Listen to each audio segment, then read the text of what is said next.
ఇంకీరోజు state అయితే 1వ తేదీ మే నెల 2024 బుధవారం. ఇంకీరోజు మనం మదనపల్లి మార్కెట్లో యాక్షన్ పూర్తి సమయానికి టాప్ ధరలు ఒకసారి చూసుకున్నట్లయితే ఎంతో పోల్చుకుంటే దిగుమతి భారీ స్థాయిలో దిగుమతి అయితే పెరిగింది. ఈవెన్ ఎంతో పోల్చుకుంటే ధర తగ్గింది. ఈవెన్ యావరేజ్ అంటే రైతులకి అత్యధికంగా పడిన ధరలు కూడా తగ్గాయండి. వేలంపాట్లు కూడా చాలా స్లోగానే జరిగాయి. ఉదయం వీడియోలో చెప్పాను దిగుమతి అయితే భారీ స్థాయిలో పెరిగింది. సో ఓవరాల్గా చూసుకోండి ఎండిపోయిన భారీ స్థాయిలో దిగుమతి అయితే పెరిగింది, ధర తగ్గింది. మనం మండీ పరంగా ధరలు అలాగే ఏ మండీలో ఏ విధంగా సూపర్ టాప్లో వెళ్ళి అలాగే యాక్షన్ పూర్తి సమయానికి ఈ సెకండ్ క్వాలిటీలు ఎలా వెళ్ళాలి, ఫస్ట్ క్వాలిటీలు ఎలా వెళ్ళాలి తెలుసుకుందామండి.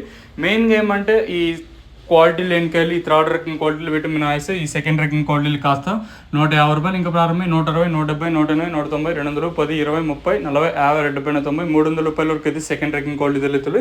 ఇక్కడ మదనపల్లి మార్కెట్లో యాక్షన్ పూర్తి సమయానికి వచ్చేసి సూపర్ టాప్లు అంటే ఫస్ట్ క్వాలిటీలు 300 రూపాయలు ఇంకా ప్రారంభమై 3, 50, 60, 70, 80, 90, 400 రూపాయల వరకు అయితే మదనపల్లి మార్కెట్ టాప్ ఎత్తడం జరిగింది. ఇక్కడ చూసుకున్నట్టయితే 430 భాగ్యలక్ష్మిలో 450 జేబీటీ, టీవీఎస్లో 420, ఎస్ఎల్ఎన్లో 440, ఎంఎస్ఆర్లో 390.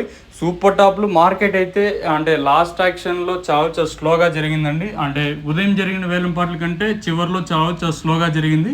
వేలంపాట్లు స్లోగా జరిగి అలాగే ధర కూడా తగ్గింది. లాస్ట్లో వచ్చేసి ఓవరాల్గా చూసుకున్నట్టయితే నేనుతో పోల్చుకుని ధర తగ్గింది. యావరేజ్గా అంటే రైతులకు అత్యధికంగా పడిన ధరలు ఈరోజు వచ్చేసి 150 రూపాయలు కట్టింక ప్రారంభమై 250, 350, 360 లోపల అయితే అత్యధికంగా పడ్డాయండి. ఇదండి ఇన్ఫర్మేషన్. మదనపల్లి మార్కెట్లో యాక్షన్ పూర్తి అయిపోయే సమయానికి సూపర్ టాప్లు 450, 430, 420 కేవలం మండీకి ఒక్క లాట్ అయితే వేశారండి. ఇదండి ఇన్ఫర్మేషన్ మదనపల్లి మార్కెట్లో యాక్షన్ పూర్తి సమయానికి.